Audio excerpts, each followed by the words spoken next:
Hello and welcome to this Active Archive Alliance webinar entitled Driving AI ML Workloads with Active Archiving and Immutable Media.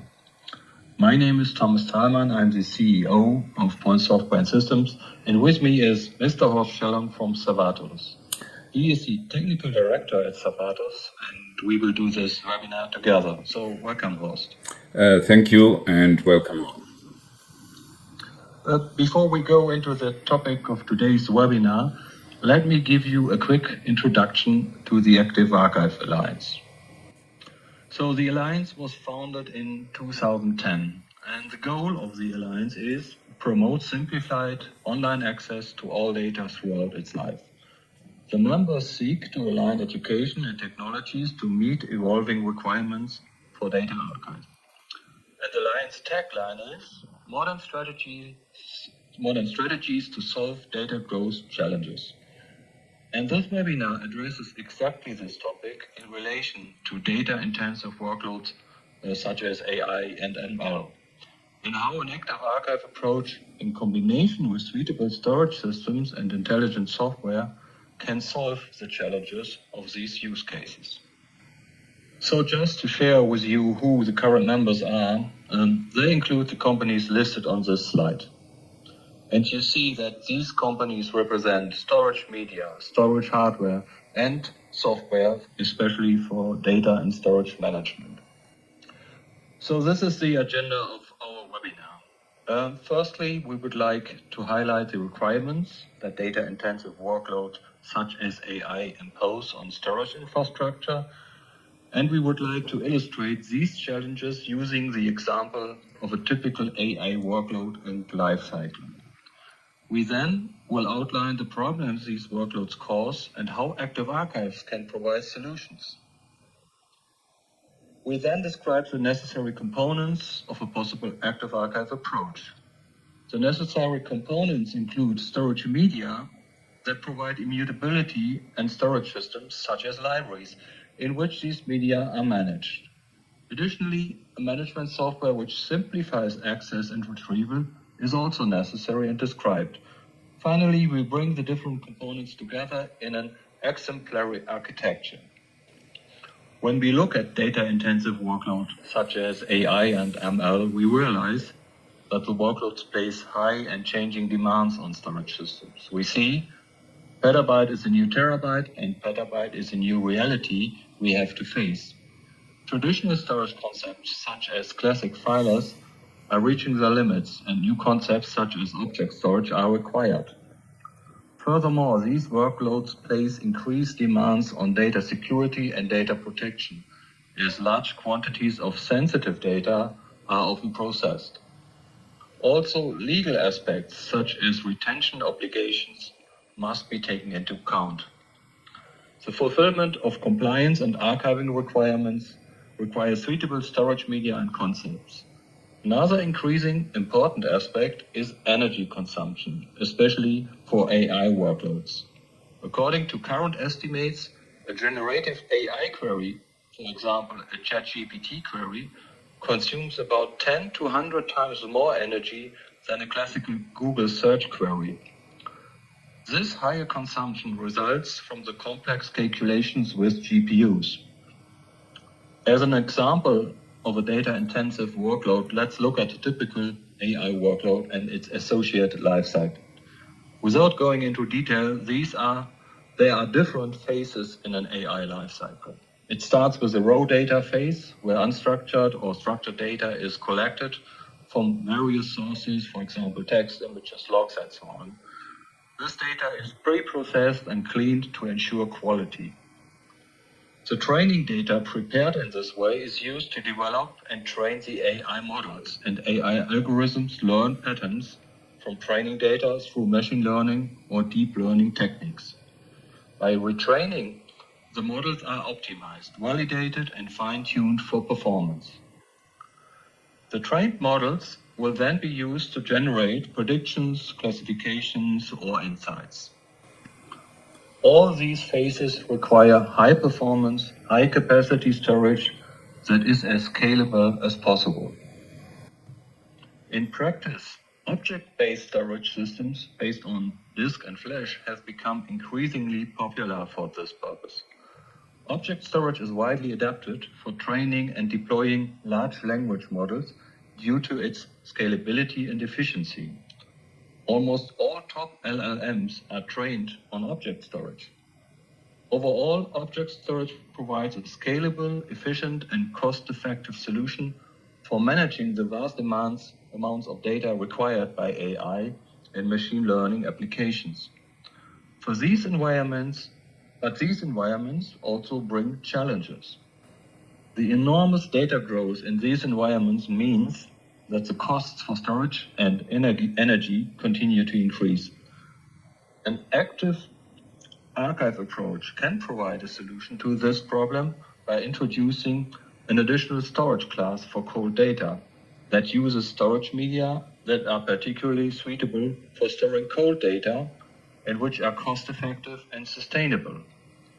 In addition, an active archive approach can ensure that data that needs to be archived for a number of reasons is stored on appropriate media which provide immutability. And in combination with an AI-enabled centralized data management solution, data access, retention, regulation, and preservation can be simplified.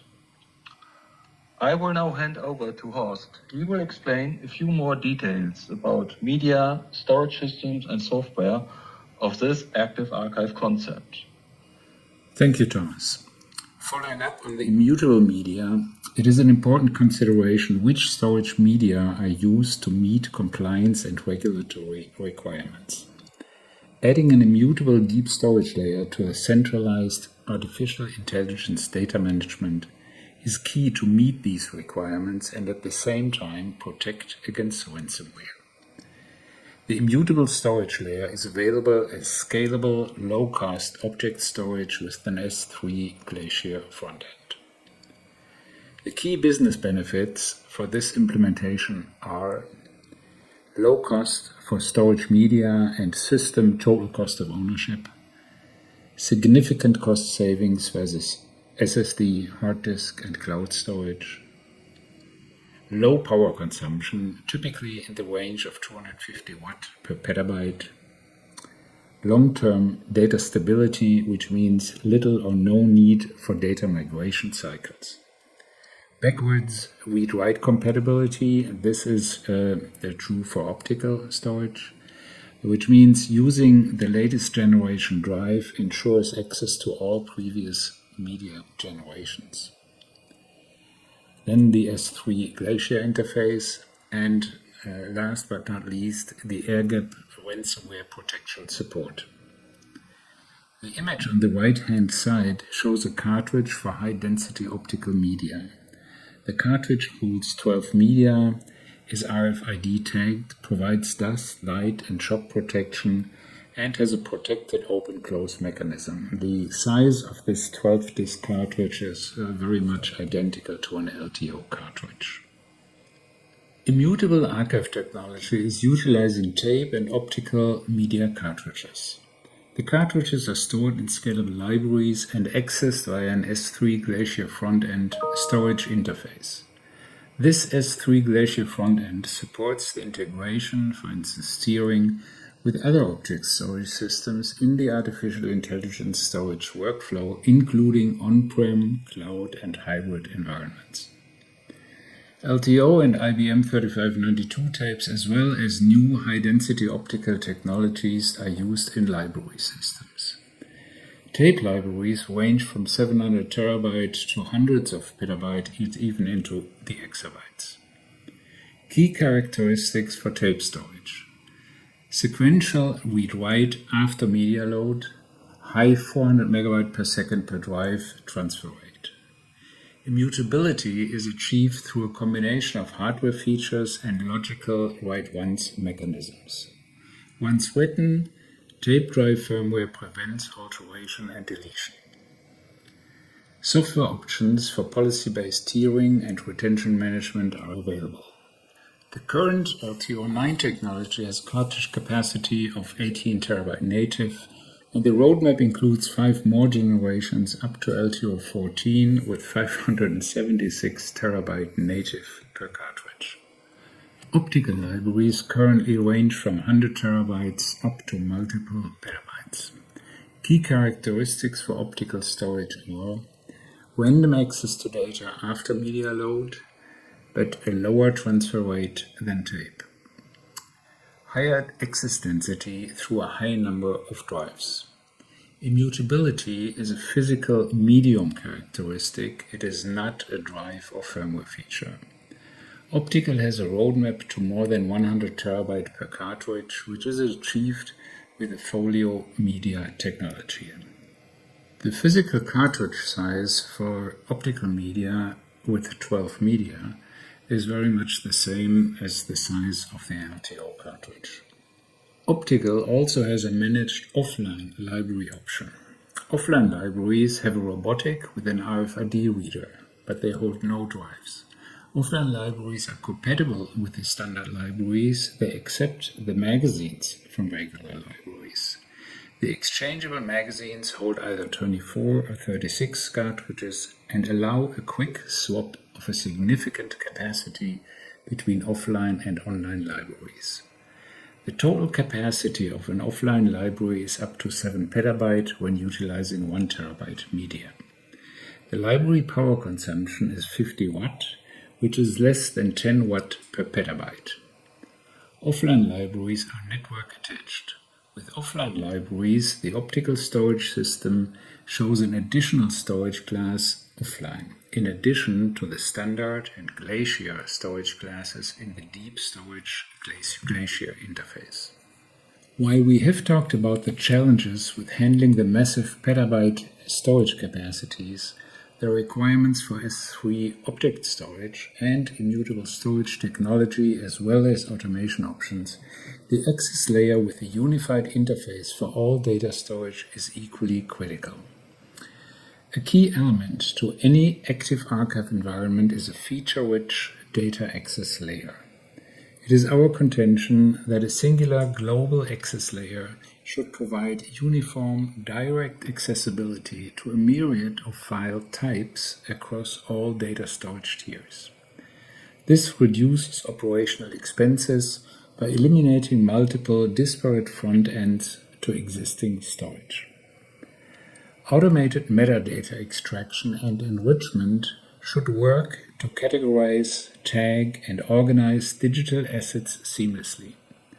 The software should also then provide for AI-driven natural language contextual search and asset retrieval for optimal ease of use and greatly enhanced productivity. It is also important to note that this layer must be highly flexible. This includes a built-in capability to enable the user's choice of AI algorithms on the fly, one at a time or multiple concurrently, and be able to quickly swap them out as desired to accommodate specific use cases and organizational goals. This notion also pertains to implementation options, as the access software should be readily deployable in cloud, on-prem, or hybrid environments. On this last slide of our webinar, we see the exemplary overall architecture of an active archive approach for data-intensive workloads. The Tier 1 component consists of object storage with disk and flash. This storage class represents the primary storage for the various phases of an AI lifecycle. This storage tier is responsible for the active data and must therefore provide high performance. However, data that is used less frequently but needs to be retained should no longer be stored on the high performance and expensive Tier 1. Less used or cold data should not overload the primary storage and should be moved to a more suitable storage class or secondary storage class. For perfect and straightforward integration of this secondary storage should also be an object-based storage like the first one. As object storage has built-in functions for tiering, replication, and lifecycle management, These storage systems can be homogeneously connected to each other. The Tier 2 object storage should support storage media that are designed for inactive data and also fulfill archiving demands. Tape and optical media, for example, fulfill these requirements. And they can be used in libraries so that data can be accessed directly and automatically. The media are also very energy efficient, as energy is only required when they are accessed. These media can also be exported from the libraries, for example, for offline storage. This way, an air gap is provided and data is optimally protected against ransomware. In combination with an AI-enabled access layer, a unified interface can be provided for both storage classes. Such an interface can, for example, provide AI-driven natural language contextual search and retrieval, and many more functions to simplify access and retrieval. With this exemplary architecture, we have come to the end of our webinar and would like to thank you for your interest. For any further questions, please contact Point and Savartus, or as well all other members of the Active Archive Alliance. So thank you for joining and goodbye.